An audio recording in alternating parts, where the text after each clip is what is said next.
Well, I hope everyone's having a good day today. The verse of the day I want to share with you is Deuteronomy 31:8. And it goes like this. I'm going to try to memorize it, but this is what it says. This is the gist of it. Deuteronomy 31:8. It is the Lord who goes before you. Do not fear, do not be dismayed. And then it says he will not leave you nor forsake you. It is the Lord who goes before you. Do not fear or be dismayed, for he will not leave you nor forsake you. And I think of it this way, that imagine it this way, and it's hard to grasp sometimes in the human eye, but think of this in the spiritual realm. God is the same yesterday, today, and forever. God always was, he always is, he always will be. God was forever existing even before time began. He was in eternity, he will be in eternity. Think of it this way. God already knows ahead of time what your tomorrow is like, what your week is going to be like.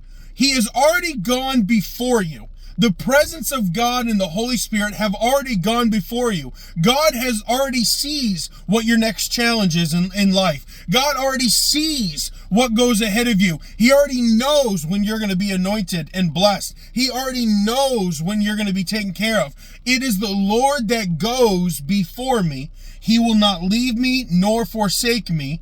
So do not be afraid. Do not be dismayed.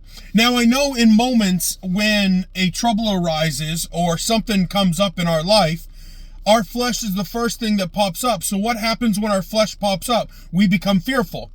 We think of the what ifs. We think of the worst case scenario. But what happens if we actually say, you know what? The Lord has already gone before me in this. The Lord has already gone before me in this. Whether it's I have to have surgery, whether it's some bill that has been taken care of, whether it's a battle that I'm facing within my family, within the church, within my community, within my job, within my finances, within my body, my mind, my spirit. The Lord has already gone before me.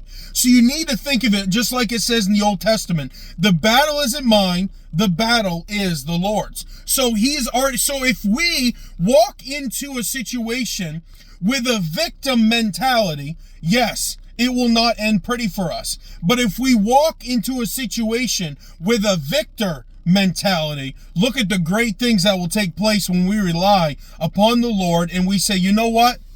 The Lord is going before me. He already knows the outcome. He already knows the situation. My job is to just be obedient and trust in him, not to rely upon my own flesh, not to walk away from him, not to try to figure it out myself. But if I go before and I walk through it, trusting in him, the Lord has already gone before me. He will not leave me. He will not forsake me. So I better not be afraid and I better not be dismayed. So I hope this has been encouraging to you. God bless.